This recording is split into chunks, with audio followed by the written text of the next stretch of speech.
nga ba ito? UNESCO defines it as the totality of tradition-based creations of a cultural community, expressed by a group of individuals and recognized as reflecting its cultural and social identity. In the early 2000s, the organization honored the Darangan chant of the Maranao and the Hudhud chant of the Ifugao as Philippine masterpieces of oral and intangible heritage of humanity.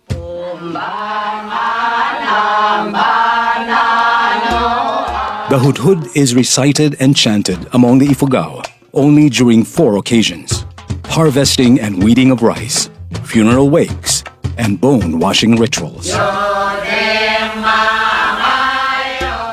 Ito ay binubuo ng 200 kwento na may 40 kabanata bawat kwento.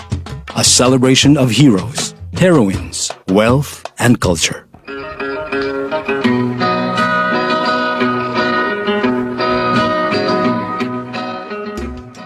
The Darangan is an epic chant associated with the Maranao.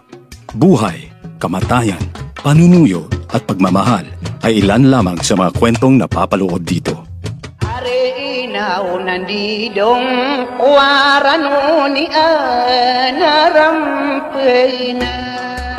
Ang Darangan ay galing sa salitang darang, which means to narrate in the form of a song or chant, and is the longest surviving epic poetry in the Philippines.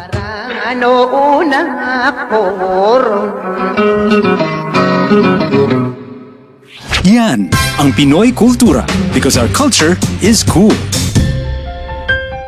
To know more about their life, work, and contributions, visit the National Commission for Culture and the Arts at ncca.gov.ph.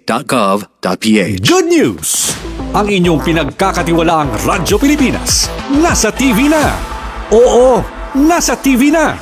Ang Radyo Pilipinas 738 AM ay live nang mapapanood sa Channel 3 ng ABS-CBN TV Plus at Channels 45 to 49 ng GMA Affordabox. Kaya may access ka na sa balitang totoo anytime, anywhere. Sa radyo, sa social media at TV. Radyo Pilipinas 738 AM. This is a public service announcement. Sa nararanasan nating matinding init ng panahon, maging ligtas at iwasan ang heat exhaustion at heat stroke. Regular na uminom ng tubig. Magsuot ng light-colored, presko at maluluwag na damit. Siguruhing may sapat na ventilasyon ang inyong mga tahanan. Maligo para mapreskohan ang katawan. Basahin na malamig na tubig ang balat kapag nagsimulang makaramdam ng pagkahilo o pag-init ng katawan. Kung maaari, huwag lumabas sa mga oras ng pinakamainit na sikat ng araw, partikular sa pagitan ng alas 11 ng umaga hanggang alas 3 ng hapon. Kung lalabas naman, ay magdala ng payong, pamaypay o minifan, face towel at huwag kalimutan ang inuming tubig. Kapag nakaramdam ng pagkahapo, matinding pagkahilo, panghihina o may kakilalang nawalan ng malay dahil sa init ng panahon, agad na magtungo at humingi ng tulong sa pinakamalapit na health facility sa inyong lugar. This is a public service announcement. Public service announcement From PBS, Presidential Broadcast Service at Radyo Pilipinas, Radyo Publiko, 738. Radyo Pilipinas is on Viber. Viber. One tap and swipe. Nandyan na lahat. Receive credible news and information. Pati mga trending topics at videos. Sure na meron dito niyan. Stay on track with Radyo Pilipinas on Viber. Pick up real news. Catch the latest and biggest stories. Search Radyo Pilipinas on Viber and hop in to our community. Boses dito sa Radyo Pilipinas, Radyo Publiko. Radyo Publiko 738 AM. Patuloy po mga kaibigan ng programang Boses dito pa rin sa Radyo Pilipinas, Radyo Publiko 738 kHz sa inyong mga AM dial. Ipagpapaliban muna ng 1 buwan ito pong rehabilitasyon ng EDSA. Yan po ay utos mismo ni Pangulong Ferdinand R. Marcos Jr. para higit na mapag-aralan ang mga posibleng consequences. Well, of course, sa feedback galing po sa mga usual na gumagamit ng EDSA, ang kanilang pananaw ay ito'y magiging mabigat na pasanin para sa mga motorista, para sa mga commuter. Kaya nag-decide po ang Pangulo na ipagpaliban muna ng 1 buwan para higit na mapag-aralan. Lalo tigit ito pong aspeto ng mas makabagong teknolohiya na maaaring magamit para po doon sa EDSA rehabilitation. Dahil ang projection po initially ng mga gagawa, posibleng umabot ng 2 taon, the whole stretch. Pero nariyan naman daw ang available na teknolohiya at equipment na maaring magpadali pa sa nasabing EDSA rehabilitation. Baka naman sa halip na halimbawa 2 taon, baka daw ho kayanin ng 6 na buwan lamang ang rehabilitation. Kasama ho yan sa mga pinaaral para malesen ang impact, ang magiging negatibong impact sa mga mamamayan ng repair ng EDSA. At dahil nga po sa utos na yan ng Pangulong Marcos na i-delay by a month ang rehabilitation muna ng EDSA, naglabas na rin ng panunsyo ang MMDA, yun hong dry run ng isang sistema ng number coding ay wala muna. Yun naman kasi ay dahil sana sa inaasahang pagsisikip ng daloy ng mga sasakyan along EDSA. Wala muna yung coding na yon. So balik muna sa regular na coding. Tuloy-tuloy yung regular na coding. Yung kapag Lunes, 1 and 2 at merong window hours and so forth and so on.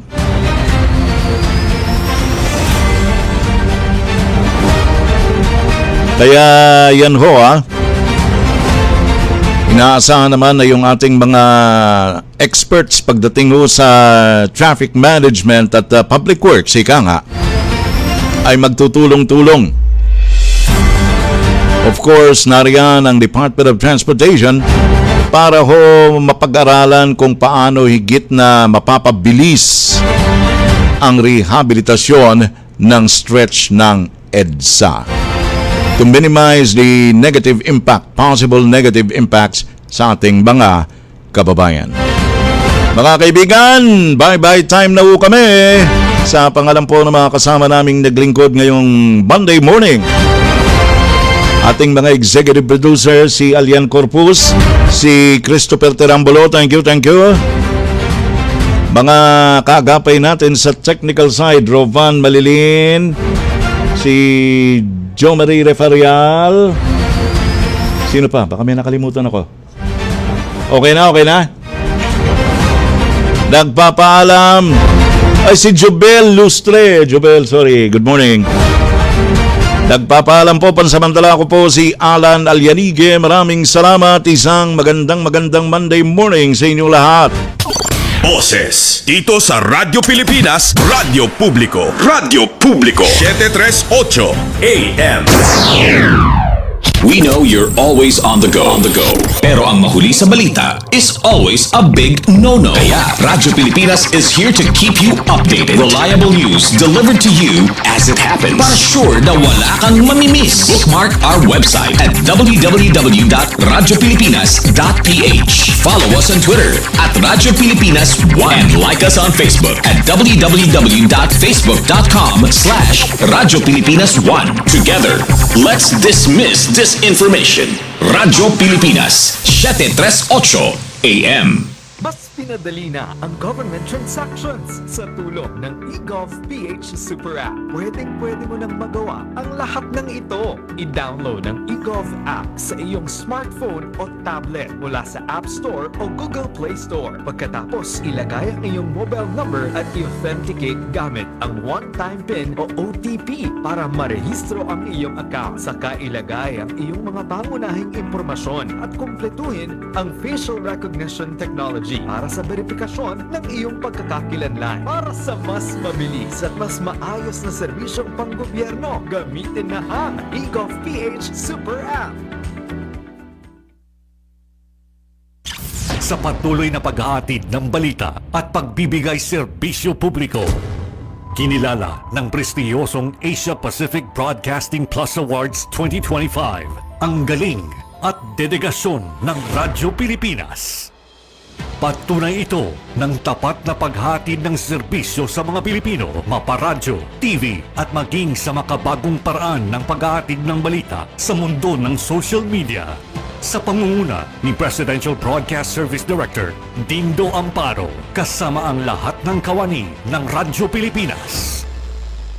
Inaalay namin ang pagkilalang ito sa bawat Pilipinong aming pinaglilingkuran. Radyo Pilipinas, Radyo Publiko. Radyo Pilipinas, Radyo Publiko.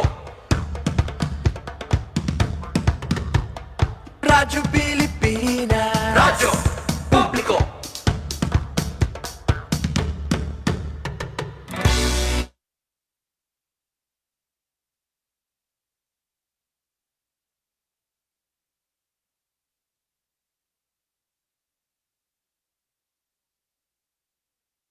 Pwede mo nang magawa ang lahat ng ito. I-download ang eGov app sa iyong smartphone o tablet mula sa App Store o Google Play Store. Pagkatapos, ilagay ang iyong mobile number at i-authenticate gamit ang one-time PIN o OTP para marehistro ang iyong account. Saka ilagay ang iyong mga pangunahing impormasyon at kumpletuhin ang facial recognition technology para sa verifikasyon ng iyong pagkakakilanlan. Para sa mas mabilis at mas maayos na serbisyong panggobyerno, gamitin na ang eGov PH Super App.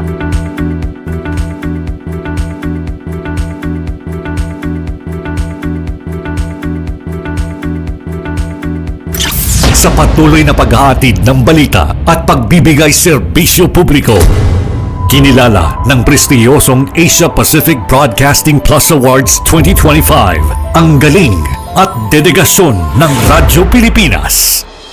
Patunay ito ng tapat na paghatid ng serbisyo sa mga Pilipino, maparadyo, TV at maging sa makabagong paraan ng paghahatid ng balita sa mundo ng social media. Sa pangunguna ni Presidential Broadcast Service Director Dindo Amparo kasama ang lahat ng kawani ng Radyo Pilipinas. Inaalay namin ang pagkilalang ito sa bawat Pilipinong aming pinaglilingkuran. Radyo Pilipinas, Radyo Publiko. Radyo Pilipinas, Radyo Publiko. Radyo Pilipinas, Radyo Publiko.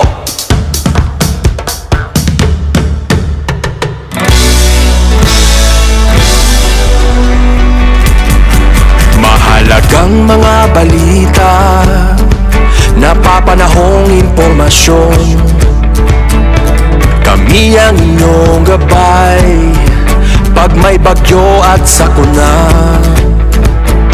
Serbisyo ng gobyerno kapag may nangangailangan. Mga proyekto ng Pangulo, damang-dama ang pagmamahal niya. Tulay ng mga hinaing, ang problema ng bayan ating lulutasin. Tulay sa himpapawid, tulay ng pagbabago. Radyo Pilipinas, ng bagong Pilipinas. Radyo Pilipinas, ng bagong Pilipino. Mga proyekto ng Pangulo, damang-dama ang pagmamahal niya. Radyo Pilipinas, Radyo Publiko, ang boses ng Pangulo.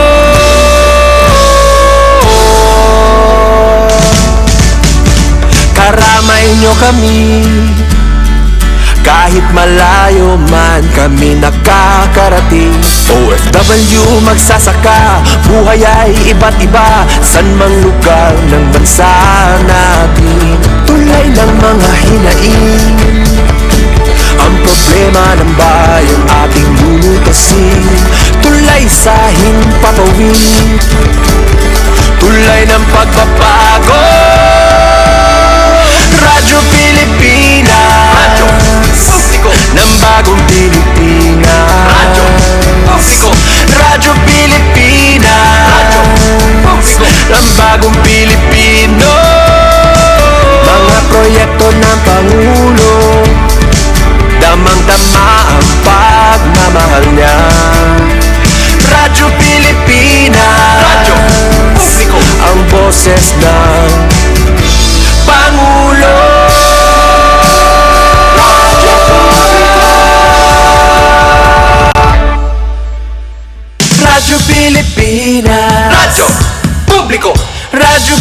Pilipinas. Serving the Republic more than 75 years. Ito po ang Presidential Broadcast Service. Pakinggan, panoorin, agaran in real time, o balikan sa pag-scroll up and down. Mga balitang dapat malaman, impormasyong tunay at napakikinabangan. Saan ka man, sa buong kapuluan. Bangon sa bagong sigla. Kababayan. Kasama ang social media. Powered broadcaster ng bagong mamamayan. Tapat sa pag-uulat. Ito po ang Presidential Broadcast Service sa Metro Cebu. Radyo Pilipinas, 576 AM.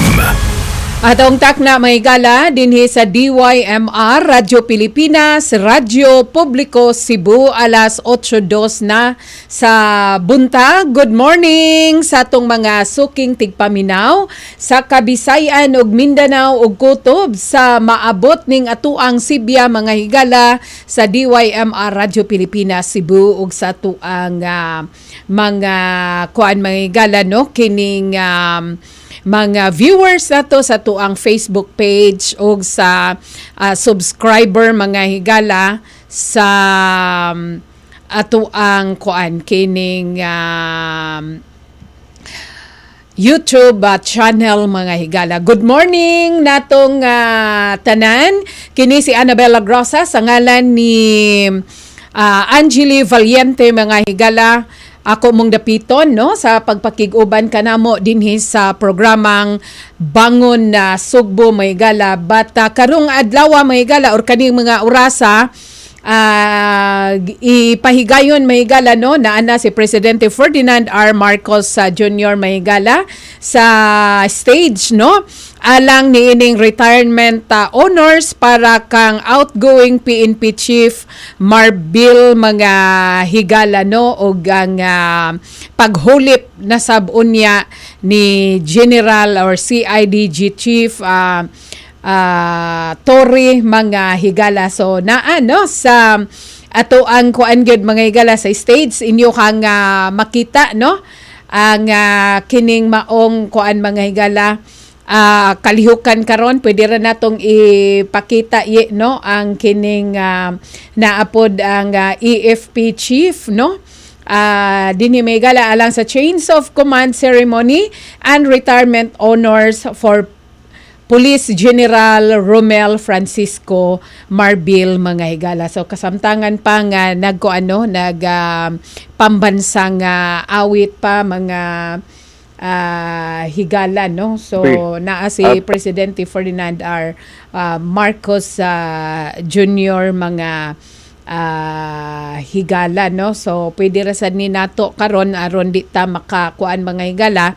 Ato na lang ning ipasodaan no ang kining maong programa aron nga ato agyong makita mga higala ang kinatibuk-an nga seremonyas alang sa retirement honors kang outgoing PNP Chief Romel Marbil o ang kining paghulip na unya mga higala ni General Tory. So ato ang kuanon may higala no atong lantawon ang kining maong seremonyas o programa.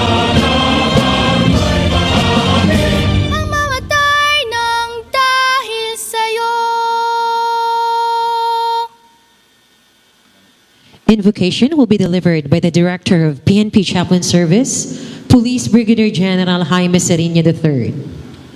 And gratitude as we witness a significant moment in the history of the Philippine National Police, the change of command ceremony and retirement honors of Police General Romel Francisco D. Marbel. Lord God, we give thanks for the dedication and the leadership and faithful service of our outgoing Chief PNP. You have guided him through challenges and triumphs, and through his stewardship, our organization has grown stronger and more resilient. Bless him now as he moves on to new horizons. Grant him peace, fulfillment, and the joy of a mission well accomplished together with his family. We now humbly lift up to you our incoming Chief PNP, General Nicholas D. Tory III, whom you have chosen to lead our police force in this new chapter. Endue him with divine wisdom, moral courage, and unshakable integrity.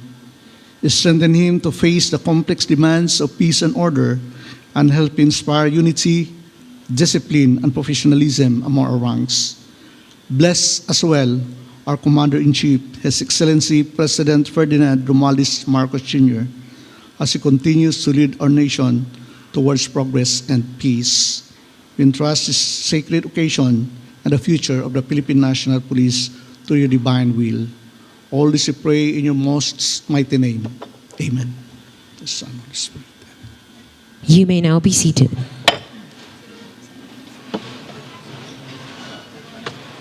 Awards and decorations are recognition of the accomplishments while in the police service and display the highlights of his career. We shall now proceed to the awarding of the Presidential Legion of Honor Award. May we request Undersecretary Rachel Quinones, the Chief of the Presidential Protocol and Presidential Assistant on Foreign Affairs, to read the citation. Police General Romel Francisco Marbil is requested to rise for the presentation of the award. The citation reads as follows. Be it known to all men by these presents that I, Ferdinand R. Marcos Jr., President of the Republic of the Philippines, by virtue of the powers vested in me by law, in recognition of his exceptional, meritorious, and invaluable service rendered to the Republic of the Philippines as Chief of the Philippine National Police from 1 April 2024 to 2 June 2025, for his diligent support and strict implementation of the duly constituted programs of the Philippine National Police, such as the campaigns against narcotics and illegal drugs, wanted persons, criminal gangs, and child abusers and pedophiles, the confiscation, recovery, and surrender of loose firearms, and other police operations against illegal activities, for promoting trustworthiness in government service delivery, and sustaining the presence of the Philippine National Police in support of nation building and community development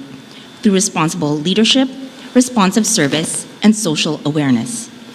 For its demonstrated commitment to the core values of the Philippine National Police, and for earning the respect and admiration of the Philippine government and the Filipino people through his remarkable achievements, have caused to be inscribed in the roster of the Philippine Legion of Honor the name of Romel Francisco Daileg Marbil, Police General, Philippine National Police, with the rank of Comandante, done in the city of Manila, this 2nd day of June, in the year of our Lord, 2025. Mrs. Mary Rose Marbil and Miss Robin Marie Marbil is requested to accompany the Chief PNP as he receives the award. To confer the award, may we request the President, Ferdinand R. Marcos Jr.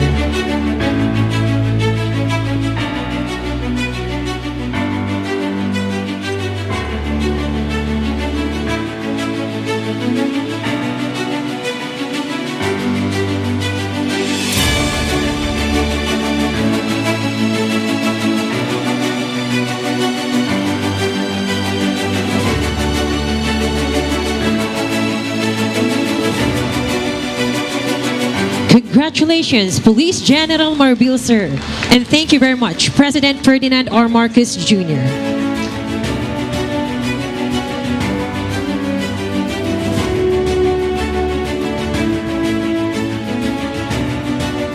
Once again, congratulations and thank you. You may now be seated.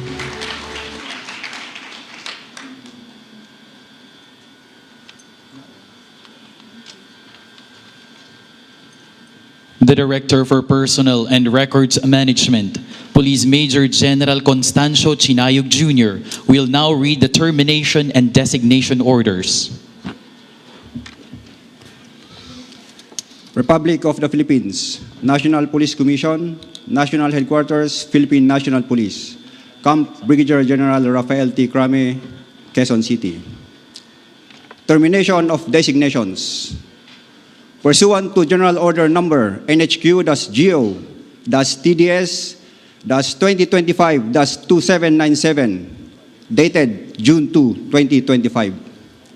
D. Designation of Police General Romel Francisco Daileg Marbil, O-00826 as Chief Philippine National Police is terminated effective June 2, 2025.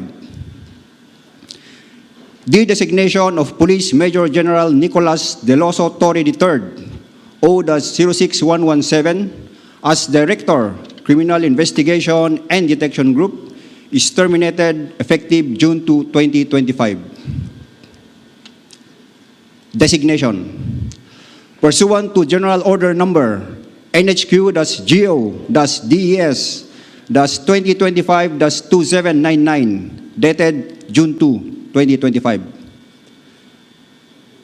Police General Nicolas Deloso Torre III, O-06117, is designated as Chief Philippine National Police effective June 2, 2025.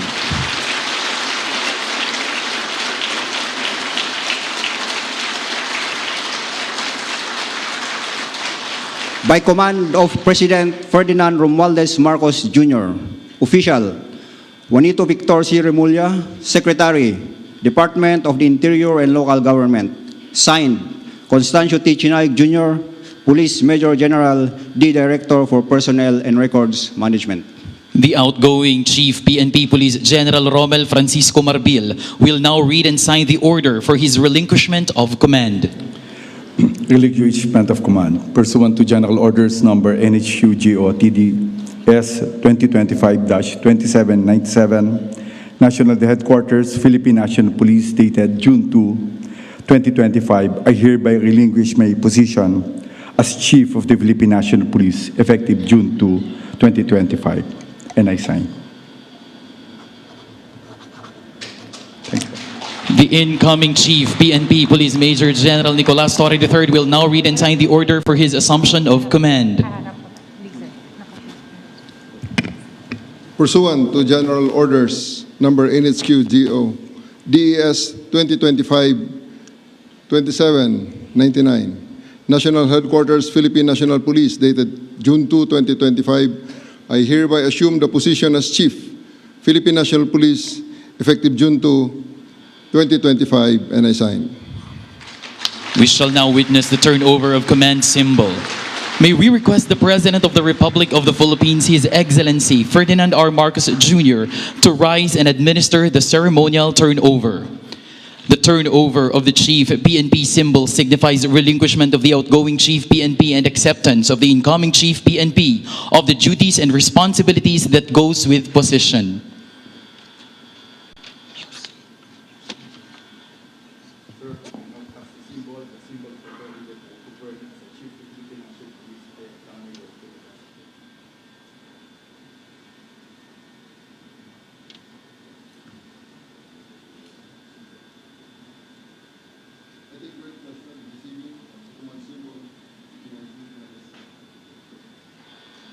The saber represents power and authority over 233,000 members of the PNP from 18 police regional offices and 33 national support units. Thank you, His Excellency, and congratulations, Philippine National Police. May we request the President to remain standing. We shall now proceed to the presentation of memento to our honoree. May we request Police General Romel Francisco Marbil to move forward. To present the award is the President of the Republic of the Philippines, His Excellency Ferdinand R. Marcos Jr., to be assisted by Secretary Juanito Victor Remulla Jr., Department of the Interior and Local Government.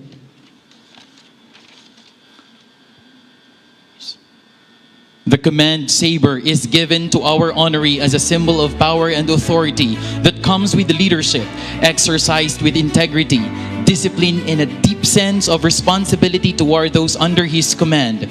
In bestowing this saber, we proudly acknowledge the exemplary authority he has exercised with integrity and purpose, and celebrate his outstanding years of devoted and impactful service to the Philippine National Police and to our beloved nation.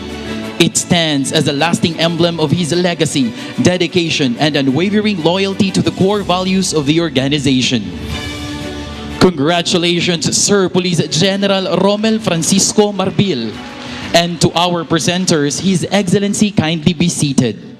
And we will now hear the valedictory of our honoree, Police General Romel Francisco Marbil.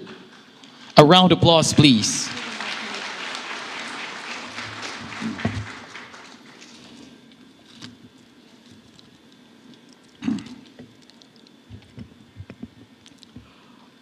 Ang pangarap nyo ay pangarap ko rin.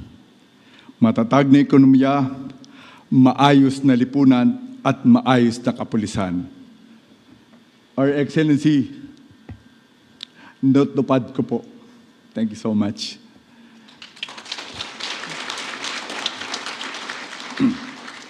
To our Excellency, our President, Ferdinand R. Marcos Jr., sir, to our Executive Secretary Lucas Bersamin, to Secretary of the DILG, Secretary Juanito Rimulya, to my family, to the family of General Torre, to other excellencies here, to other distinguished guests, magandang umaga po sa inyo lahat. Today mark not just the end of my term, but the culmination of the deeply fulfilling career in public service, one that has been guided by our Lord's grace and strengthened by the unwavering support of many. I stand before you this momentous morning to take my final bow as Chief of the Philippine National Police. I am filled with emotions, grateful, fulfilled, and reflective of the journey we have taken together. This role has challenged and changed me beyond measure. But above all, it has given me the honor of serving our nation alongside the finest men and women of the Philippine National Police. I am deeply grateful to the President Ferdinand Bongbong Marcos Jr., whose leadership and trust have given us clear direction and a strong mandate to carry out our mission. Mr. President, thank you for the trust and confidence you have bestowed upon me to lead the 231,000 strong men and women of the Philippine National Police. Serving the Filipino people under your administration has been the highest honor of my professional life. A privilege I carried with utmost humility, dedication, and a deep sense of duty. From the moment I assumed this office 14 months ago, we rallied along a clear and powerful vision. Sa bagong Pilipinas, ang gusto ng pulis, ligtas ka. More than a slogan, it has become our shared compass. My goal was not only to sustain our gains, but to push forward building a modern police force for a modern Filipino society. At the heart of this commitment were three key priorities: enhance leadership and professionalism, expand operational capability, and earn and uphold the public trust. I also vowed to pursue organizational streamlining and modernization, optimizing resources, eliminating redundancies, and prioritizing the well-being and safety of our police personnel. I commended to intensifying the campaign against illegal drugs, crime trafficking, cybercrime, and terrorism, while laying the foundation of a technology-driven PNP equipped to face modern threats with innovative and data-driven solutions. All this, I promise, with a vision of building a mahusay, matatag, at maasahan na kapulisyahan. We sought to build upon the transformation of those who came before us, while initiating a paradigm shift toward more streamlined, flatter, responsive, and adaptive systems that meet the evolving demands of modern policing. Today, I take great pride in highlighting some of the meaningful reforms we have achieved together. Internally, we introduced several initiatives to enhance efficiency and uplift morale, including streamlining the organization to a more flatter but accountable PNP personnel, shortening other ceremonies, especially mundane flag raising, ensuring that our policemen are ready to receive our public before 8 o'clock in the morning, and digitizing the promotion process to eliminate the manual folder submissions. We also expedited the release of retirement claims, provided HMO cards as additional benefits, and strengthened our legal assistance program for PNP personnel. Through our partnership with the PNP OLC Foundation Corporation, we also extended financial support to more or less 1,000 PNP personnel and NUPs suffering chronic illnesses, because we believe that those who dedicate their lives to protecting others also deserve protection and care. We also reinforce our internal discipline mechanism and sustain our efforts to cleanse the ranks. From April 2024 to April 2025, the PNP resolved a total of 3,455 administrative cases, resulting in 1,164 dismissals, 166 demotions, 1,360 suspensions, and other disciplinary actions such as salary forfeitures, reprimands, and restrictions. These actions demonstrate our commitment to upholding discipline and public trust, ensuring that PNP personnel are held accountable without resorting to public humiliation. Externally, our commitment to maximum police visibility and intensified anti-criminality campaign anchored on crime prevention and effective crime solution has yielded tangible results. We have achieved a further increase of 3.57% in overall crime volume from the period April 2024 to April 2025, as well as a decrease of 10.35% in index crimes compared to 2023 and early 2024. These figures go beyond statistics. They reflect safer streets, more secure communities, and renewed sense of public trust. Our relentless campaign against drug syndicates reached a historic milestone with the largest drug seizure in the Philippine history, an operation in Alitagtag, Batangas that yielded 1.4 tons of illegal drugs valued at 9.6 billion pesos. Overall, we conducted 52,747 anti-illegal drug operations, resulting in the arrest of 62,306 individuals and the confiscation of illegal drugs with an estimated total value of nearly 20.8 billion pesos. This landmark accomplishment stands as a testament to our firm determination to dismantle drug networks and eradicate the scourge of illegal drugs from our communities. We have intensified our high-impact law enforcement operations, sending a clear and sounding message: no matter where you go, no matter how far you run, the law will find you. Our pursuit of justice has reached beyond our shores, with the arrest of dismissed Banban Tarlac Mayor Alice Goo in Indonesia. Sabi ko nga, dahil sa batas natin, walang puwang na pwede kang magtago. In my time, no crime, hindi po pwedeng walang solusyon. So nothing is impossible within the Philippine National Police.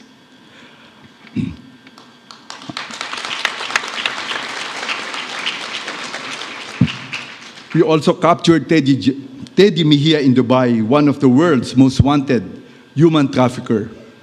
This arrest sent a clear and powerful message. They may try to hide, but they cannot escape justice. Pinatunayan rin ng pulisya na ang batas ay para sa lahat. No one is above the law. These are not just words, they are principles we live by. This commitment was most notably demonstrated in a high-risk operation in Davao City, which mobilizes 4,000 PNP personnel that spanned for 16 days to serve a warrant of arrest against Apollo Kibuloy and 5 others. Kasama ko po si General Nick Torre.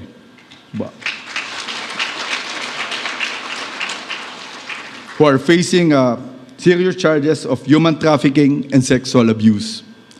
This unprecedented operation is a powerful testament that no position, no influence, and no amount of power can shield anyone from the reach of justice. The rule of law must and will always prevail. In response to the evolving threats in the digital space, We intensified our cybercrime operations, leading to the arrest of numerous individuals involved in various forms of online exploitation. We also spearheaded efforts to eradicate and shut down illegal Philippine offshore gaming operators nationwide in line with the directive of the President. To strengthen our defenses against growing cybersecurity threats, we established the Cybersecurity Operations Center, or we call it CISOC, a critical component of our ongoing modernization program. This center places the PNP at the forefront of digital protection, prepared to confront emerging cyber challenges in line with the President's vision for a digitally secure nation. Through CISOC, we successfully blocked more or less 60 million cyber attacks by the time we operationalized it last April, safeguarding our systems and protecting public. In response to the evolving threats of kidnapping and misinformation, we launched two major initiatives that reflect proactive and unified approach to public safety and truth. The Joint Anti-Kidnapping Action Committee, or JACAC, was created to address the increasingly sophisticated and transnational nature of kidnapping, especially those targeting vulnerable individuals, to an intelligence-driven, victim-centered strategy anchored on interagency collaboration. At the same time, the Joint Anti-Fake News Action Committee, or we call JAFNAC, was established to combat the spread of misinformation and malicious information, promote digital responsibility, and strengthen national resilience. Both efforts align with the President's vision of a safe, secure, and well-informed nation. To cap my term as Chief of the Philippine National Police, we ensured the safe and peaceful and orderly conduct of the 2025 national and local elections through meticulously planning, strong interagency coordination, and strategic development and deployment, especially in critical areas. I am proud to report that there were no election failures and no major security incidents. Most notably, we achieved a historic 82.2% voter turnout, the highest ever recorded for a midterm election.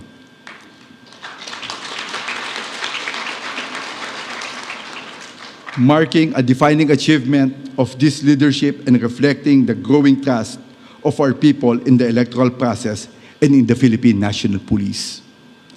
All these accomplishments were made possible by the dedication of the men and women of the Philippine National Police. I thank our President for the guidance and support that allowed us to turn our vision into a meaningful reality. Thank you, sir. To every police officer, I extend my sincerest thanks. Your commitment, discipline, and sacrifices are what truly define this organization. To our non-uniformed personnel, our unseen yet essential workforce behind every successful operation and initiative, thank you. Your contributions are truly invaluable. My sincerest gratitude also to the following people, of course, to the National Security Advisor, Eduardo Año, who helped us sa kanyang mga intelligence effort. Of course, to Nika, General De Leon, to the former Secretary Benhar Abalos, thank you for guiding us. Of course, yung kasama po natin sa AFP, General Browner, sir, General Galide, kasama kong barkada po namin, si Coast Guard for helping us po secure po yung election. Kung hindi po namin sigurado sila kasama sa BARM, it will be a different story. Sir, maraming salamat po sa inyong lahat.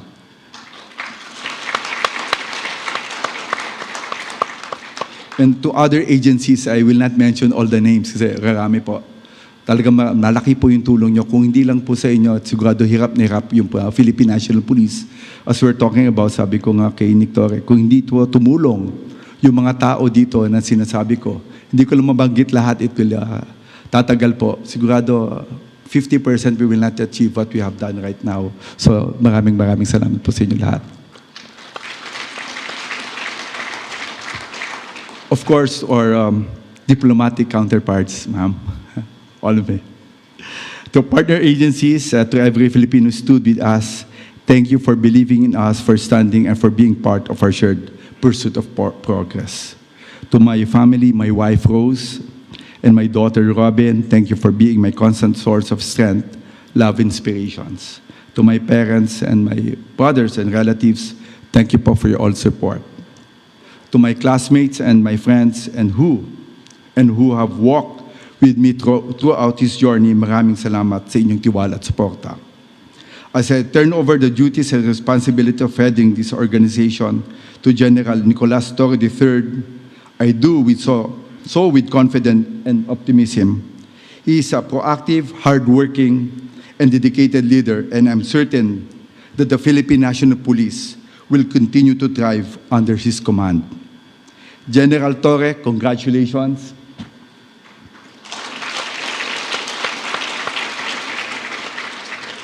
I wish you all the best as you take on this immense responsibility.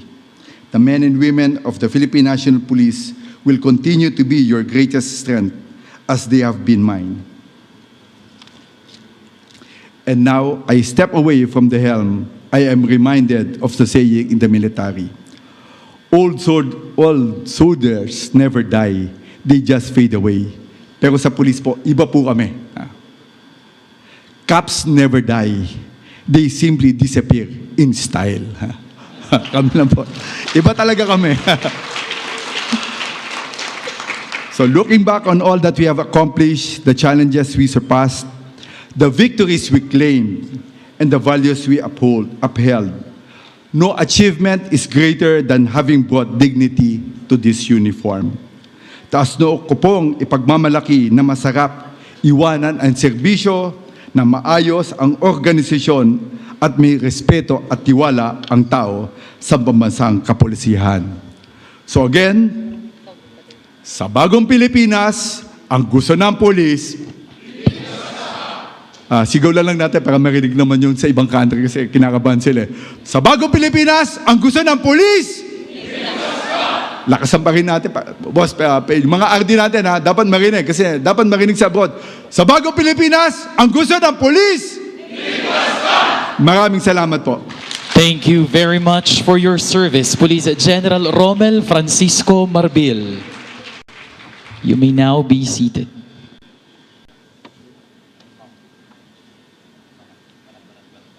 Police Major General Constancio Chinayog Jr., Director for Personnel and Records Management, will now read the retirement order.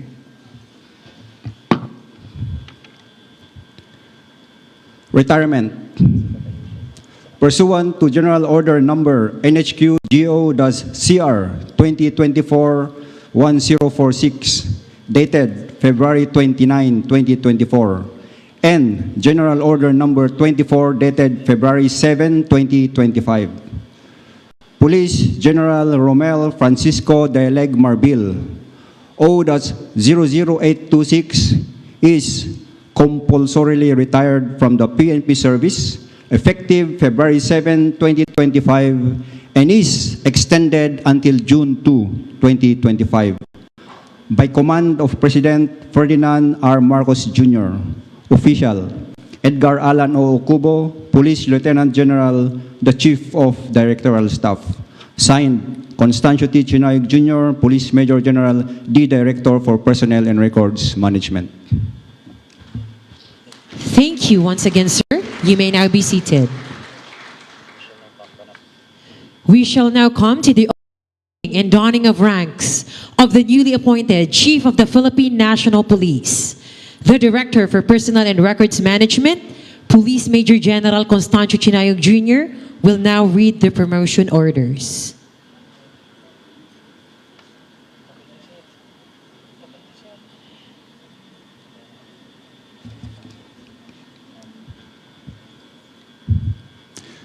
Promotion. Pursuant to General Orders Number NHQ GO-PR-2025-2798, National Headquarters, Philippine National Police, dated June 2, 2025.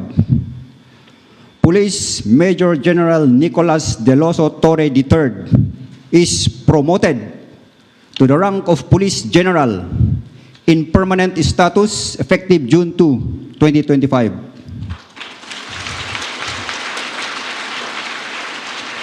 By command of President Ferdinand Romualdez Marcos Jr., Official Juanito Victor C. Remulla, Secretary, Department of the Interior and Local Government. Signed, Constancio T. Chichinayog Jr., Police Major General, the Director for Personnel and Records Management. At this moment, we shall witness the oath-taking of the incoming Chief of the Philippine National Police. May we request Mrs. Patricia Jane Torre, as well as Mr. Julius Patrick, Rod Felicer, and Bert Felix Torre to join our honoree. To administer the oath is the President of the Republic of the Philippines, His Excellency Ferdinand R. Marcos Jr. For the solemnity of the ceremony, everyone is requested to rise.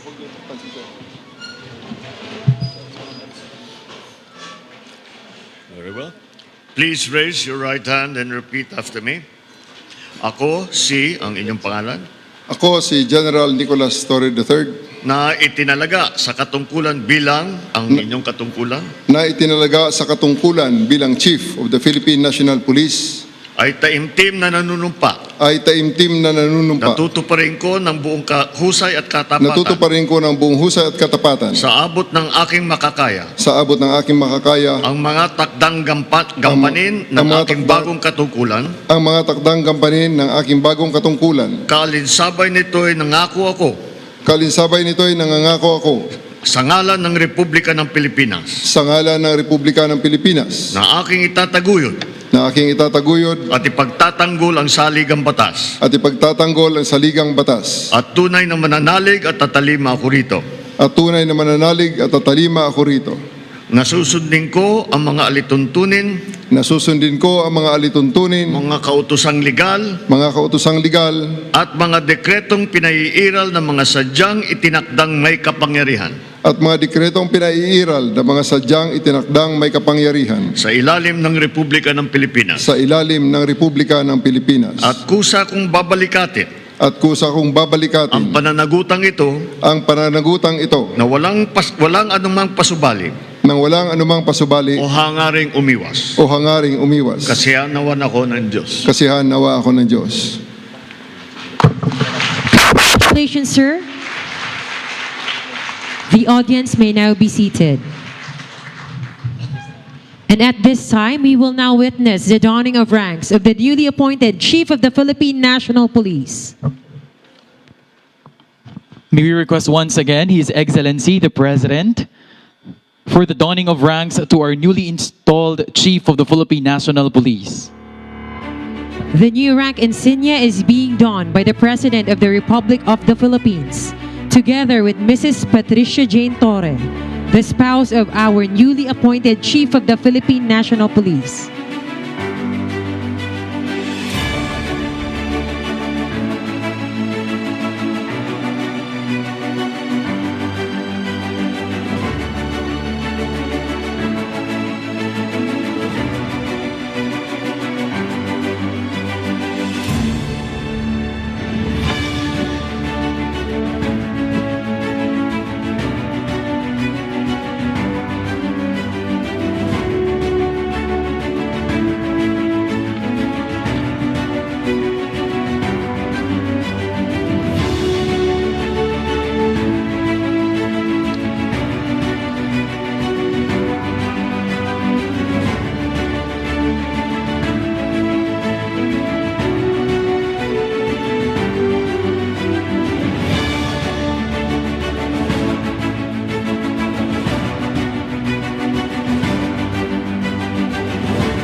the new Persian cap will be given.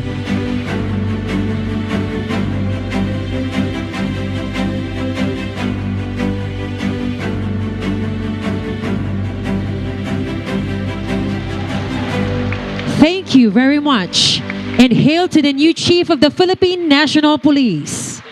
Thank you, His Excellency. You may now be seated. The newly appointed Chief of the Philippine National Police for his inaugural speech. Ladies and gentlemen, once again, Police General Nicolas Torre III.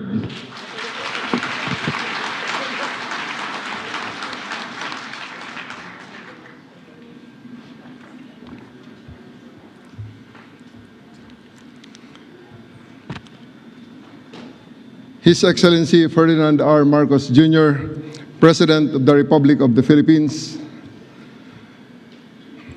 members of the Cabinet, led by Executive Secretary Lucas Bersamin and Secretary of the Interior and Local Government Juanito Victor Sirimulya, sir, officers and personnel of the Philippine National Police, partners in uniform in the Armed Forces of the Philippines, members of the Diplomatic Corps, fellow public servants, friends and my family, my wife Jane, JP, RF, and BF, to everyone joining us from the live stream. And allow me to greet my late father, Master Sergeant Rodolfo M. Torre, 551354 PC. Magandang araw po sa inyong lahat. Today I stand before you as a public servant, humbled by the enormity of the task and inspired by the mission all of us share, to serve and protect the Filipino people with integrity, courage, and compassion. To President Marcos, sir, thank you for entrusting me this responsibility, sir. This is a position of trust, and as a duly elected representative of the Filipino people, you have my full commitment, and I will abide solely by your directive in faithful service to our nation and the strengthening of the Philippine National Police. To General Romel Marbil, sir, thank you for your service and legacy. I and the entire Philippine National Police will build on your efforts and aims to steer our organization forward, grounded in unity and guided by the principles of the rule of law. We recognize that every step we take from today is built on the foundations that you have laid. And to the Filipino people, the very reason for our existence, we, the Philippine National Police, shall work harder to earn and ensure that our communities are safe, your rights are respected, and your trust is earned. I believe that we are ready to deliver on your expectations as we had done in the past. At hindi ako nag-iisa. I stand shoulder to shoulder with the over 220,000 strong and dedicated men and women of the Philippine National Police, each one entrusted with upholding the dignity and honor that our badge represents. As your Chief of the Philippine National Police, in addition and in continuation of the legacy of General Marbil, I will lead with three core pillars. Pillar number one is in compliance to the directive of the President for swift and responsive public service.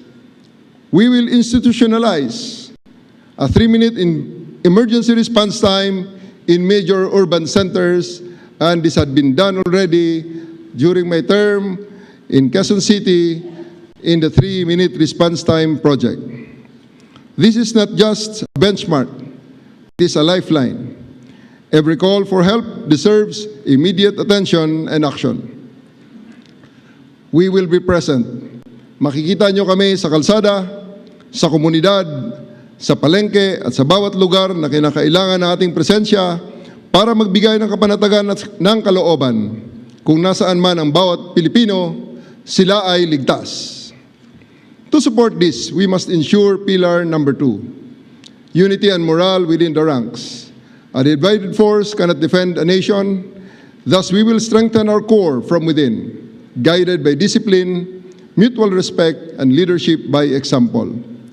To our men and women in uniform, we expect the best from you in protecting others. With this expectation, we will also give you the best training, best leadership, best support, and the best opportunity to grow in this institution. Because those who are asked to give all also deserve nothing less in return. Pillar number 3, accountability and modernization.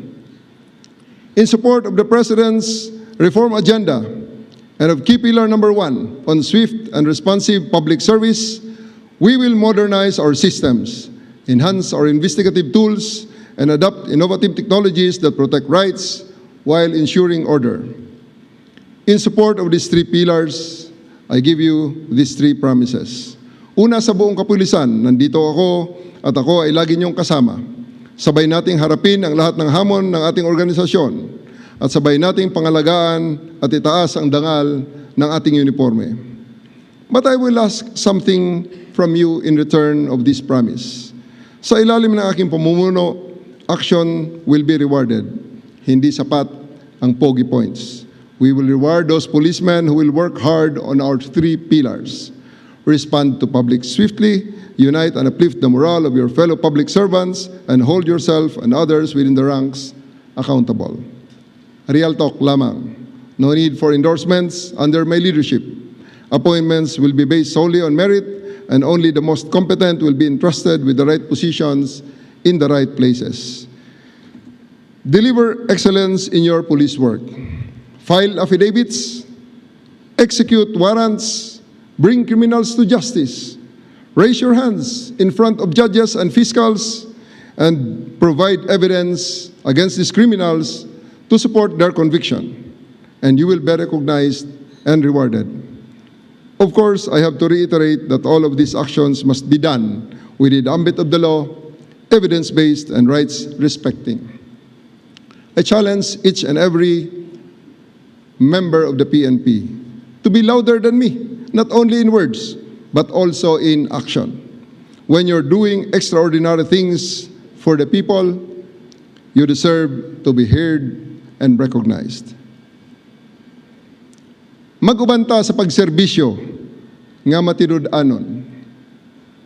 Magbinuligay kita sa aton ginahandom nga kalinong sa aton nga nasyon. Pagtitinulong tayo, amang salaknib, iti panggilan tayo. Sama-sama nating iangat ang watawat ng isang malinis at tapat na pambansang kapulisyan. Pangalawa, to our foreign guests and residents, we are happy that you have chosen the Philippines to be your second home. I promise that all of our laws apply equally to all, regardless of nationality. We are committed to upholding everyone's right, safety, dignity, including yours. Pangatlo, para sa bawat Pilipino, sa ilalim ng aking pamumuno, ang batas ay patas, ang serbisyo ay mabilis, at ang kapulisyahan ay karapat-dapat ng inyong tiwala. Hindi nyo na kailangan pang pumunta sa kung saan-saan at hindi namin kayo pagpapasapasahan at ang PNP na lamang ang inyong maging sumbungan ng inyong mga hinaing, lalong-lalo na ng paglabag ng inyong karapatang pantao. Tulungan nyo kaming tulungan kayo. We acknowledge your active partnership in creating the bagong Pilipinas we all dream of, at buong puso kaming nagpapasalamat. Huwag kayong bibitaw at manatili sana kayong katuwang sa pagtaguyod ng kapayapaan at kaayusan ng ating bayan. We will strengthen our partnerships with the public so we can better understand local needs and respond to them with empathy and precision. Today marks more than a beginning. It is a defining moment.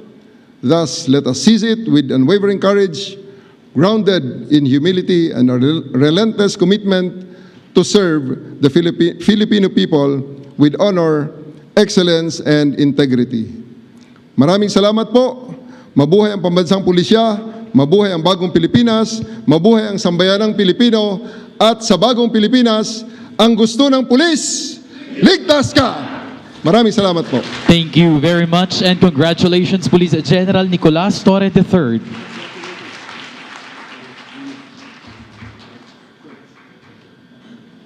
You may now be seated, sir. To introduce our honored guest, may we request Attorney Lucas Bersamin, Executive Secretary, Office of the President. Ladies and gentlemen, the President of the Republic of the Philippines, His Excellency Ferdinand R. Marcos Jr.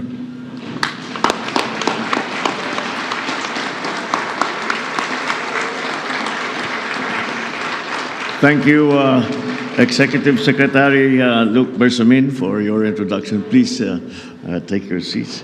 The Excellencies of the Diplomatic Corps, Interior and Local Government Secretary, Secretary John Vic Remulla, and other cabinet members here present. The Armed Forces of the Philippines Chief of Staff, General Romy Browner, and the Major Service Commanders. Outgoing Chief of the Philippine National Police, Police General Romel Francisco Marbil. The newly installed Chief of the Philippine National Police, Police General Nicolas Torre III. Officers and civilian employees of the Philippine National Police, ang aking mga kasamahan sa pamahalaan, ang ating mga bisita na dumating ngayon, magandang araw po sa inyong lahat. Today, we witness more than a ceremonial change of command. We come together to reaffirm a shared responsibility, a responsibility to uphold peace, to preserve justice, and to protect the dignity of the Filipino. Each change in leadership promotes the values that give strength to our institutions. It reflects a clear belief that lasting progress is grounded in consistent service, accountable governance, and leadership that never forgets its duty to the people. So allow me to express the gratitude of a nation to the man who has served with strength and with resolve, Police General Romel Francisco D. Marbil.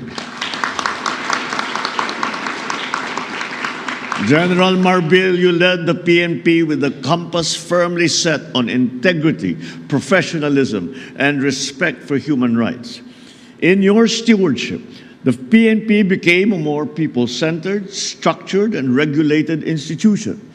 You guided our officers to serve with integrity, and in doing so, you restored the people's confidence in the uniform that the police wears.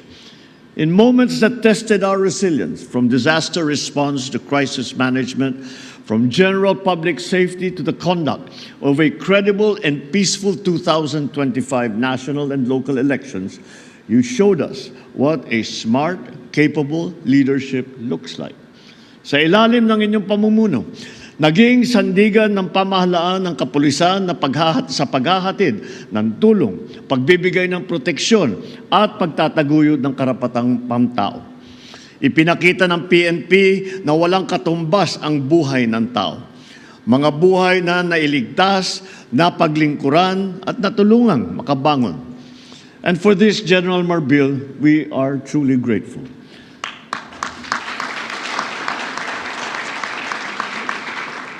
As we bid farewell to a leader who has embodied honor and excellence, we welcome one who is equally competent to lead the men and women of the PNP, Police General Nicolas D. Torre III.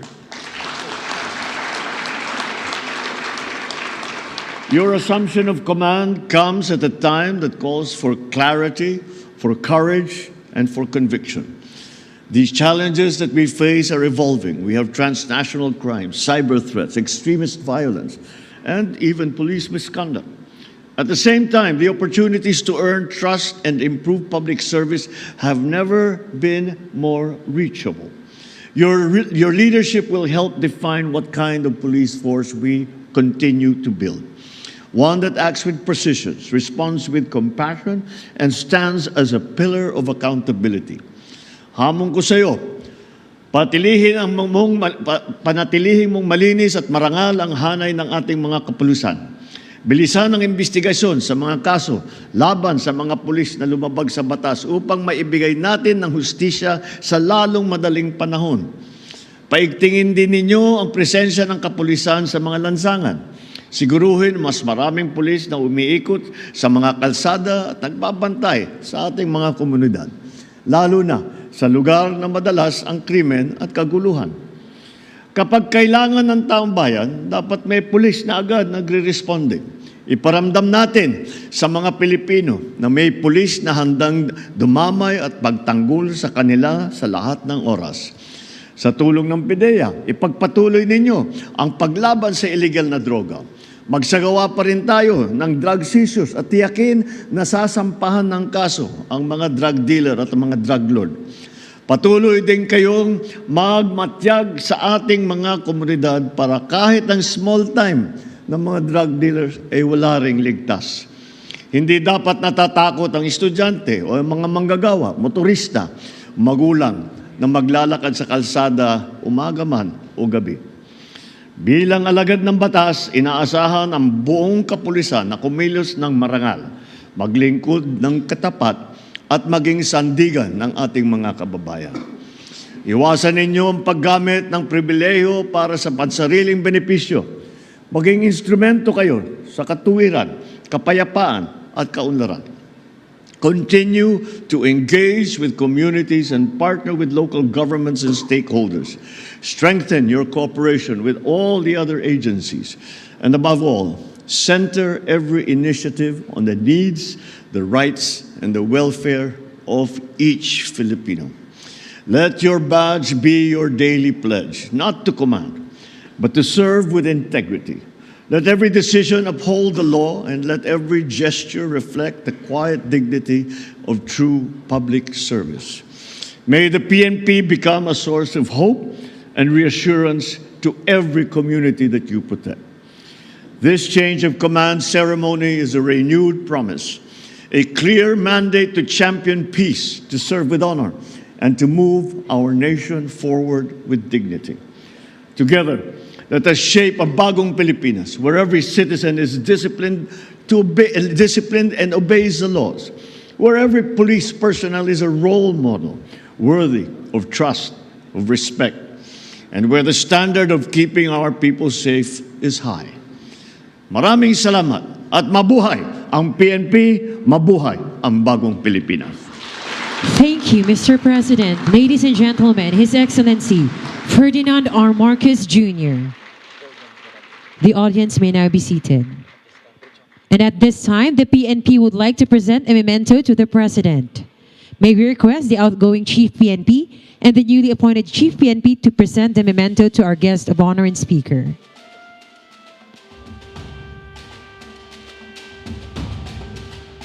The memento given is MP310 submachine gun refurbished, a token of heritage and service. These refurbished MP310, a compact and reliable 9mm submachine gun, features a simple blowback mechanism and remains known for its durability and ease of use.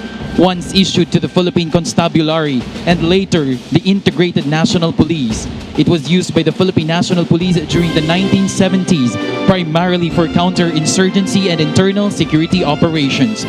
This memento is presented to His Excellency Ferdinand R. Marcos Jr., President, Republic of the Philippines, during the change of command ceremony and retirement honors for Police General Romel Francisco Marbil. Thank you very much. Warm applause, ladies and gentlemen.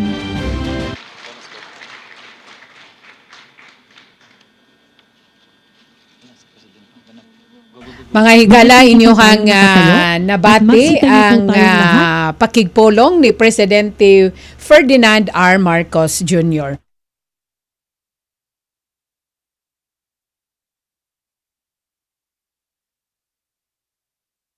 Ato ang paminawon may gala ang recap no sa maong coverage gikan sa tuang presidential reporter sa Malacañang. Ang Philippine National Police ng may integridad at sa ilalim ng kanyang pamumuno ay tinaguyod ang human rights. Meron ding direktiba ang Pangulo tungkol naman sa issue ng operasyon ng droga, pati daw yung mga small time kinakaya na walang ligtas at mahuli kung sino man yung mga involved sa illegal drugs.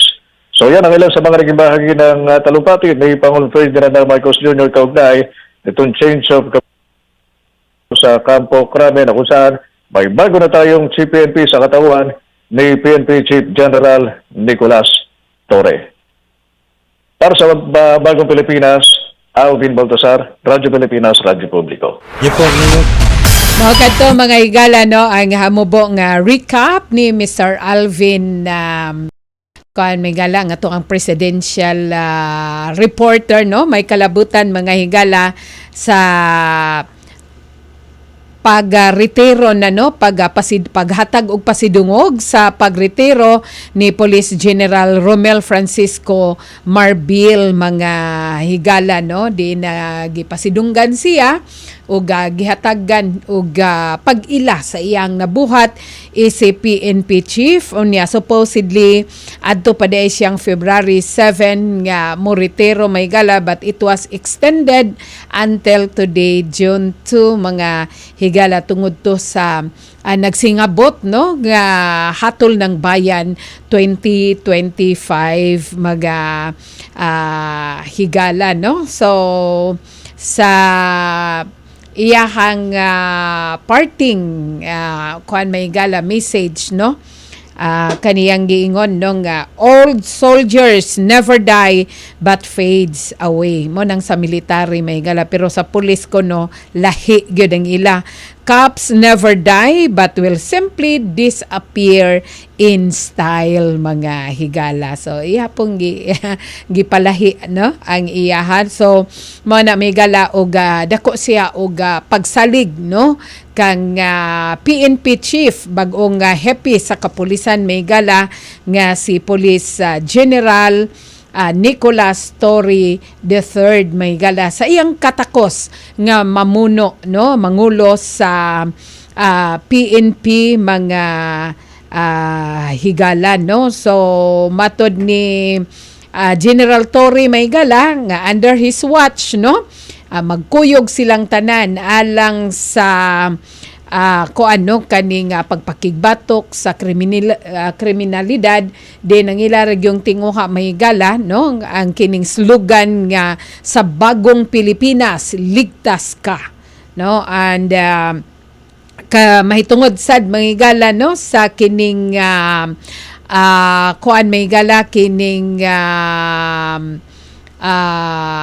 alang sa welfare pod sa kapulisan mga higala no dunay ihatag nga reward may gala sa mga maayo nga performance no unya kuan jud may gala matud pa niya ang appointment will be based on kuan may gala will be based on merit no wa na kinahanglan endorsement may gala kundili basta based on merit kung unsay ang imong performance mao na ihatag may gala unya usa to no nga iyaha nga gusto nga tinguha nga i-execute gyud ang mga warrants may gala unya magkuan kining tingog gyud dito sa korte no sa panahon nga dunay husay o hearing sa mga kaso nga isang-at sa kapulisan mga higala no unya kini magtinabangay mo ni iyang awhag no magtinabangay ang tanan alang sa kalinaw gani iyahang gipasalig pod ngadto sa mga foreigners may gala nga niya sa tuang nasod nga patas ang treatment ug paghatag og hustisya may gala no without considering the nationality of the people nga niya sa atuang nasod may gala. Samtang si Presidente Marcos may gala ang iyahang marching order mauni no panghingusgan ang ilahang presensya sa mga kadalanan sa mga dapit nga sagad adunay krimen nga mahitabo may gala ug ipa-feel ngadto sa publiko no nga doon na sila'y kakampi, doon ay mulaban nila no sa panahon sa ilahang panginahanglan sa mga kapulisan, pagsikop mga higala sa mga drug dealer o drug lord no kasuhan sila ug magtrabaho may galang marangal kaning maayo ang pagtrabaho may gala and serve the public with integrity. So mo na may gala no ang pamahayag sa ato ang Presidente Ferdinand R. Marcos Jr. Atong tak na may gala, alas 9:06 na, musunod na ang ato ang programa, ang Government Online, human lang sa pagpasupot pod no, sa mga wa na to pabati kaninyo nga mga pahinumdom gikan ni Ariel. This is a public service announcement. Discipline is the key.